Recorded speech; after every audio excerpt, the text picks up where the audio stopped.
Together, let's build a bond of love that transcends barriers, enveloping each soul in a hug of compassion and unity.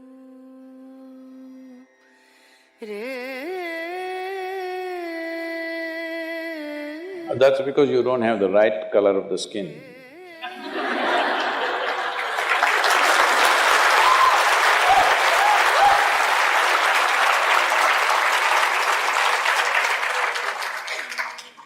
And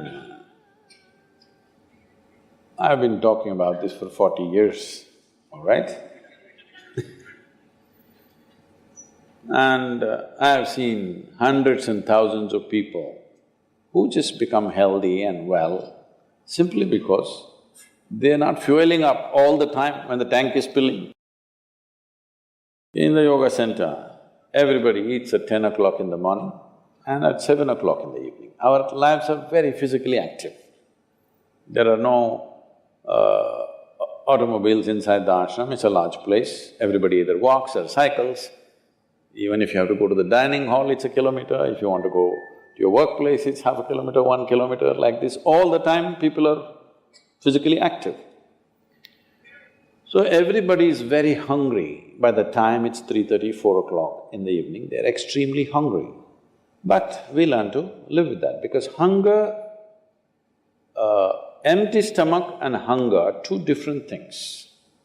Hunger means your energy levels start dropping. But empty stomach is a good thing. In the yogic sciences, today modern science also is coming in line with this. But what we know by our experience, you will spend $1 billion to come there. Because research is all about how many $1 million, that's how it is. Your body and your brain works at its best only when your stomach is empty. So we always make sure we eat in such a way, how much ever we eat, our stomach must be always empty within 2 to 2.5 hours' time maximum. So we go to bed hungry always. People think they cannot sleep. They can sleep.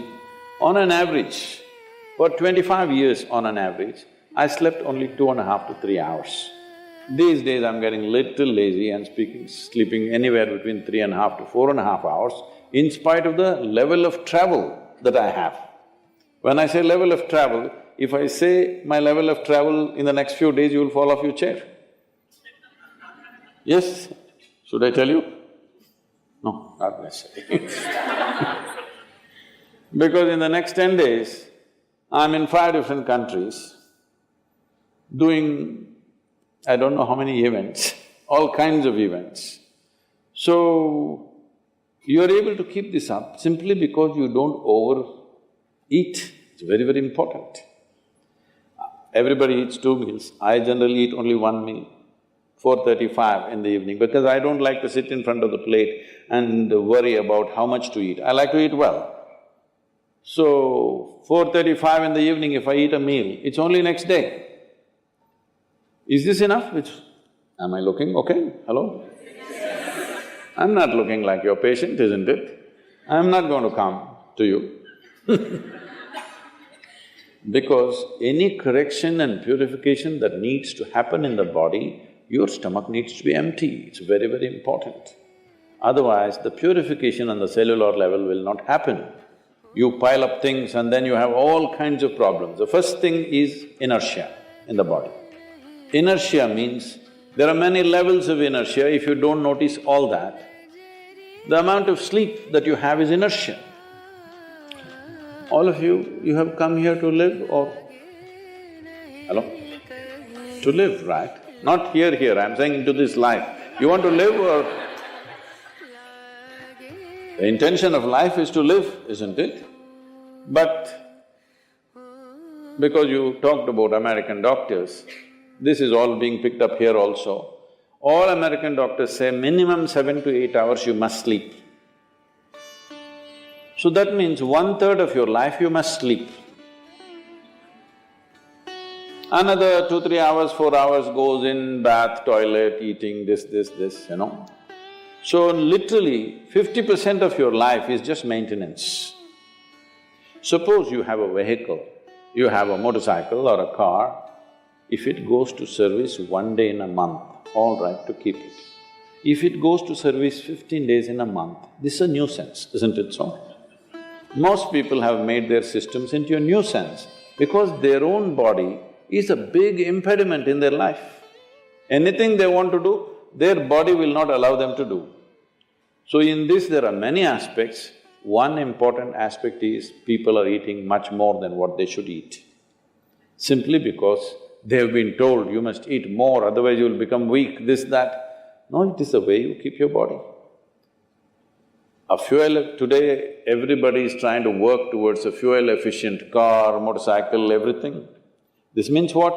If the machine runs smoothly, it'll consume less fuel, isn't it? So if you sit here and you are very much at ease, now it'll consume less fuel. If you like this all the time, then it'll consume more fuel, it'll want you to eat. Compulsiveness will come about this. So, this new name, intermittent eating you should see, in United States, people come to our programs will run 10 hours, 12 hours. So, but they will come with some biscuit and something else. They say, I have sugar intolerance, I have to eat. I tell them, you just be here, you're not going to die, I'll ensure, because I don't want anybody dead on my hands, all right? I'll make sure. You first day, no, I have to eat. By third day, they gave up all that. 12 hours without food they sat there, they're perfectly fine. See, health is not something you can do from outside. Health is something you have to do from within. From outside, when something goes wrong, you can seek some help. But all the time something is wrong with you, this means what? You're a faulty machine. Yes, all the time something is wrong with you, why? That's not how this is designed. This is designed for health. Every cell in your body is designed to create health, isn't it? They're all working hard to create health, except you. So, minimum 8 hours gap is what is recommended in yoga. Between one meal and the next meal, there must be an 8-hour space. If you do this, you will see half your problems of health, whatever you have health problems, minimum 50% will go away in 6 weeks' time.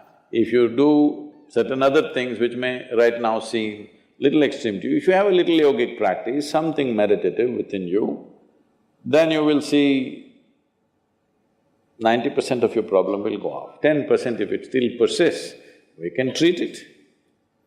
Now, it's become like this, the healthcare systems, especially where there is heavy insurance policies.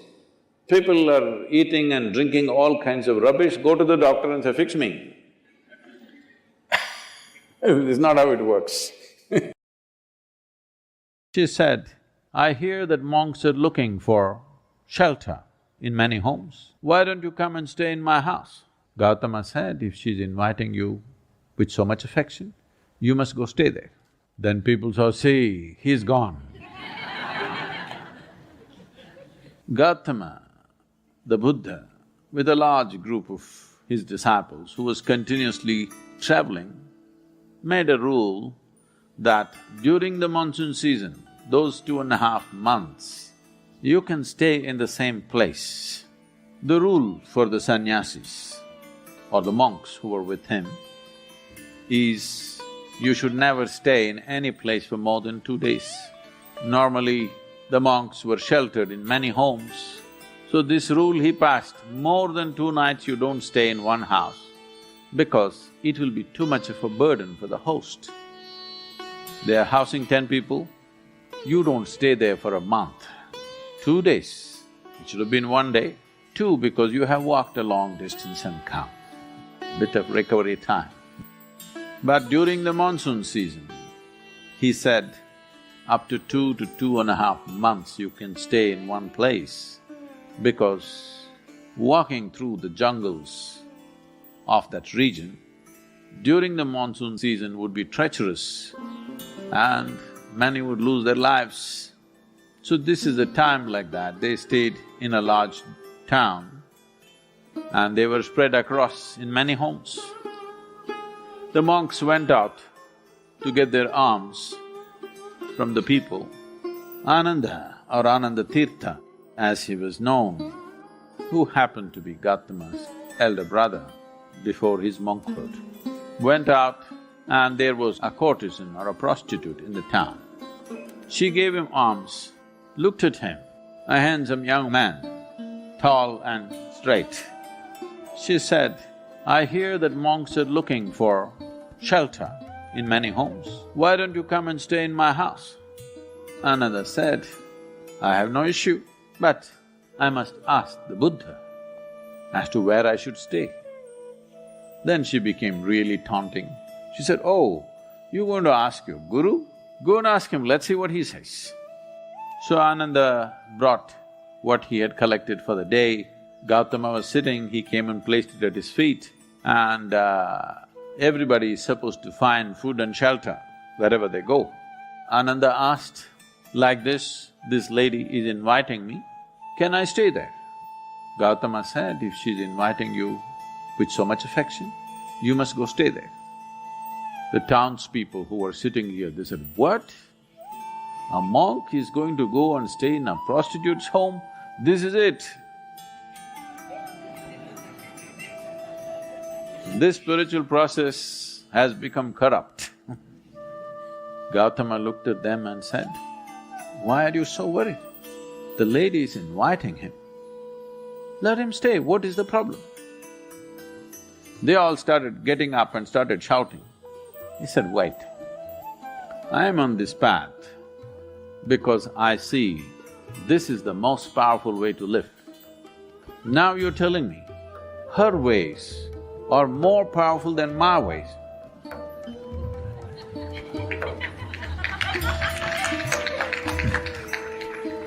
If that is the truth, I will also go and join her.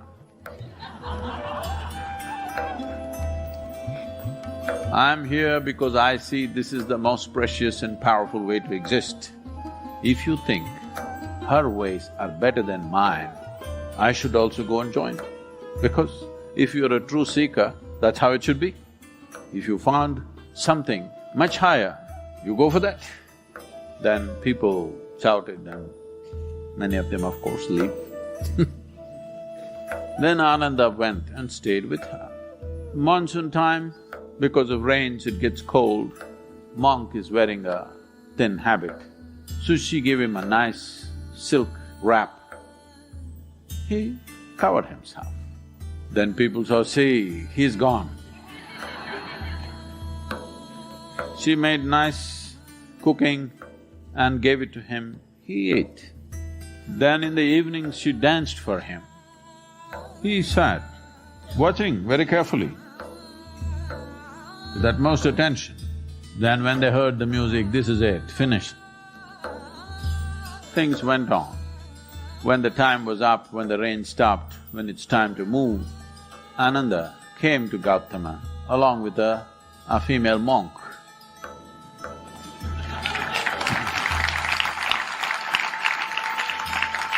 So, the power of being on the path of truth has been there, but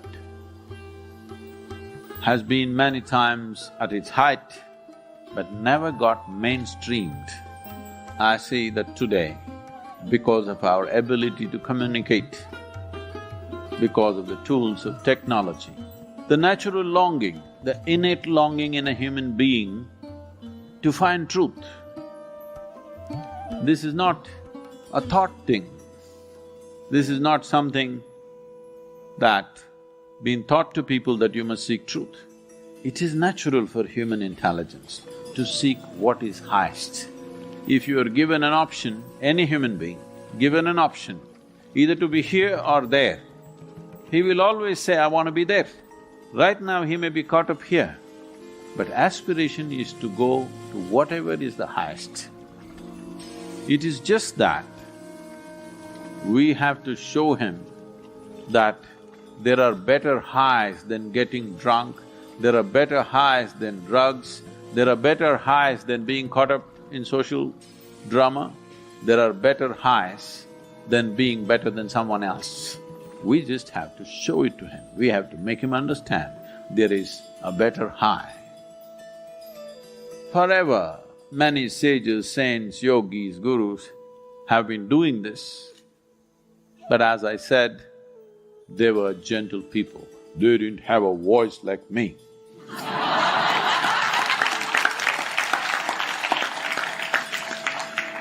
They didn't have a microphone. They didn't have tools with which they could speak to somebody there. They could only speak to people here. In spite of that, they did tremendous things. For their times, many of them did tremendous things out of sheer grace and energy. Millions of people around them, they transformed. Millions of people around them, they put them on the path of truth, on the power of truth. But a time has come where our ability to communicate is such, we can make truth slip through every door. We can make truth knock on everybody's minds and hearts. Never before this was possible. Technology has rendered us to this place. I feel this is the best age ever to make truth mainstream, to be truthful, to aspire for truth, to seek truth. The main force on the planet, because we have tools that nobody ever had. This is a quality that you will need. Your body says, enough, I've had it. But you're adamant. This is Hatha Yoga.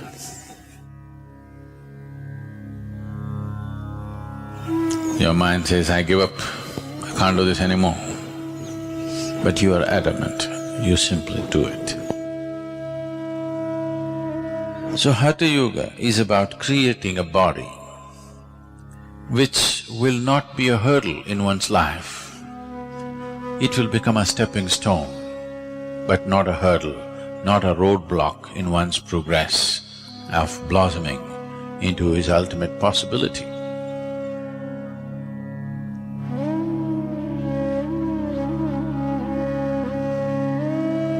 So simple tips. I am not known for giving tips. Bad reputation I have, but simple tips.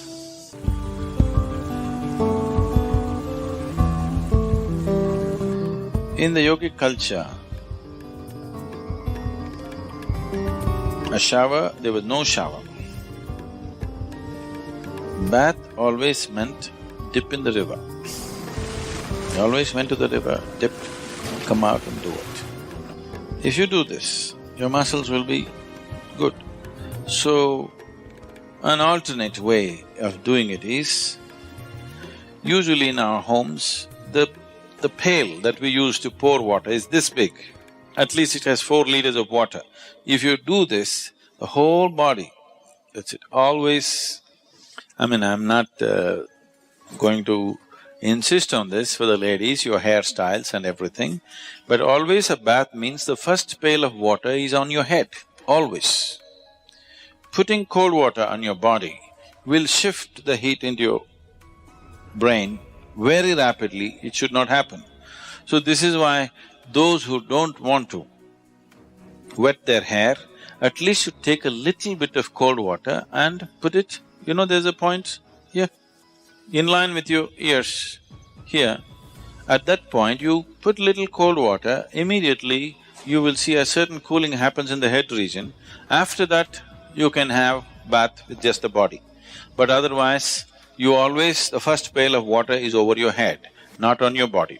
So what you do is, you fill the bucket and that's the best way to do it in the morning. The body should be immersed in water, that you're trying to create a simulated dip in the river, okay?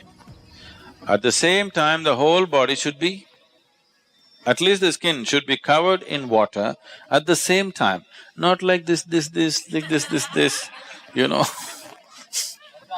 If you pour water, the body should think you're taking it for a dip. So, if you pour like this, there is a certain coolness in the system and muscles become very flexible.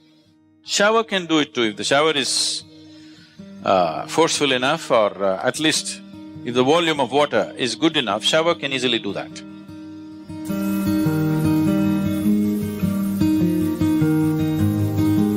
It's always best that we use water which is little cooler than the room temperature. Just a certain volume of water to flow over you, or to be immersed in a water which is cooler than room temperature. Because if this happens, one thing that happens on the surface is the cells, the epithelial cells will contract. When they contract, they open up all the pores. The pores between the cells will open up. The cells themselves have pores. We don't want that to open. That will open if you put it in warm water. If you dip your body in a hot water tub, the cells will open up and take in water. That is not always a good thing to do. You put the body in cold water, the cells will contract, the in-between spaces will open, and that's important for practicing yoga. Because we want the cellular structure of the body to be charged with a different dimension of energy. If the cells contracts and it allows space and then you practice your yoga, then the cellular structure in the body is charged. Why one person seems to be far more alive than the other is essentially because of this.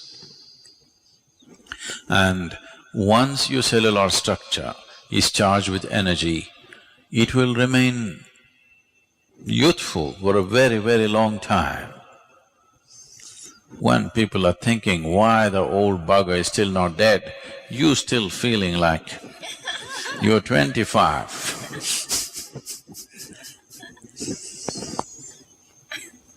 Hatha yoga is a way to frustrate the world also.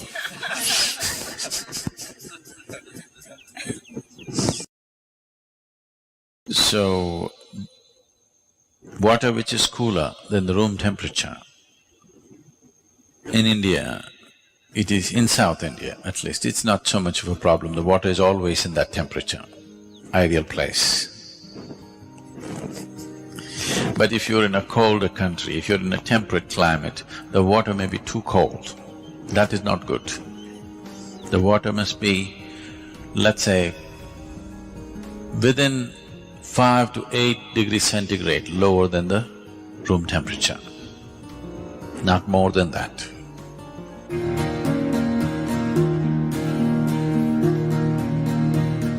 So if you have a tendency to catch cold initially, first couple of weeks, you put a spoon of eucalyptus oil in the water, cold water, and pour it over you. You will see your cold will go away, not because of the eucalyptus oil, just because of the cold water.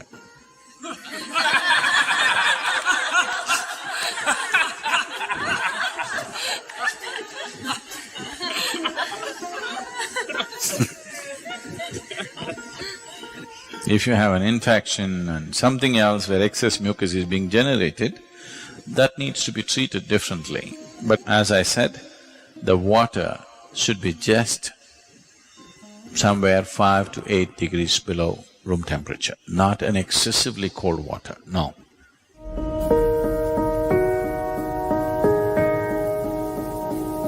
If there's any kind of interaction, any kind of mingling and mixing of whatever kind, if you're in a crowd for too long, when you go home, first thing is shower. You must do this. If it takes 3, 4, 5 showers in a day, it doesn't matter. For a sadhaka, it's good to shower many times a day.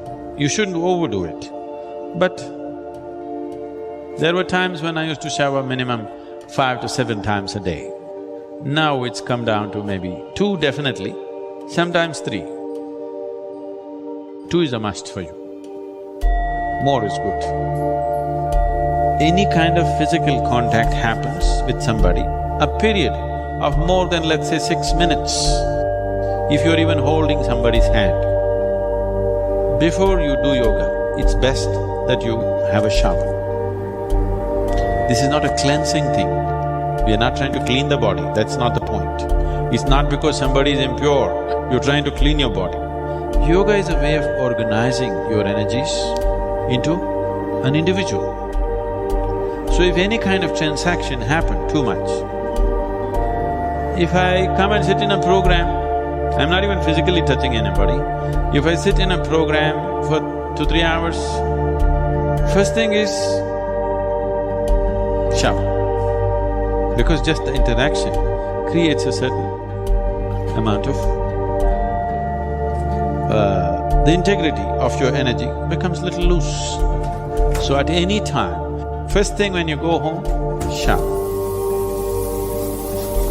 Shower need not mean soap, shampoo, this, that. A bucket full of water, boom. Just water flowing over, it purifies. How does water purify without washing and scrubbing? Not like that. You know, in nuclear reactors, they're using certain metals, particularly metals like titanium and even platinum and few other things. If they want to purify these metals, they want metals in the purest form. In the normal laboratory process, they can only purify to a certain point, beyond that they're not able to purify. So what they do is, you make a rod of this metal and make another ring. Just move it up and down without touching. Just do this. You will see the metals will get purified. So 72% of your body is water.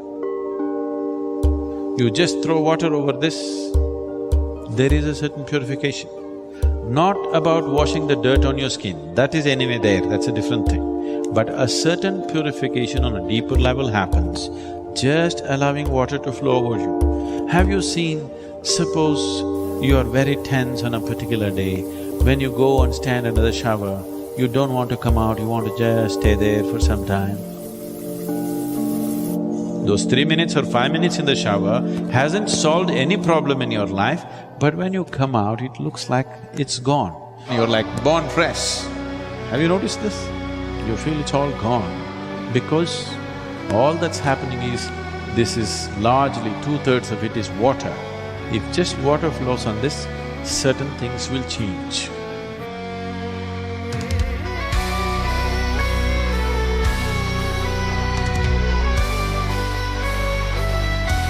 Thank you for devoting your time to us. Together, we can make a positive impact by sharing our insights and experiences with the world.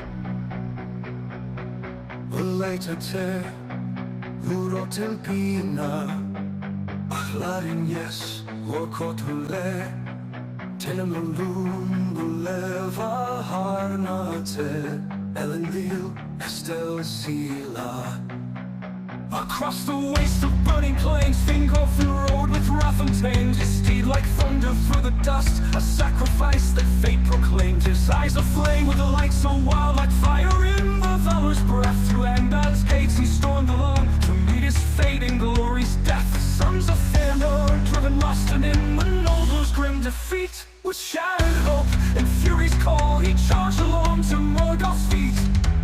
He sounded his horn with the light so wild, like fire in the valor's breath. To Angband's gates he stormed alone to meet his fate in glory's death. To meet his face that fate proclaimed in sacred blow below God's feet. He sounded his horn with a light so wild, the brazen doors were clawed and turned. Like thunder through the dust, a sacrifice that fate proclaimed. His eyes aflame with a light so wild, like fire in the valor's breath. To Angband's gates he stormed alone to meet his fate in glory's death. The sons of Fëanor, driven lost and in the noble's grim defeat. With shattered hope and fury's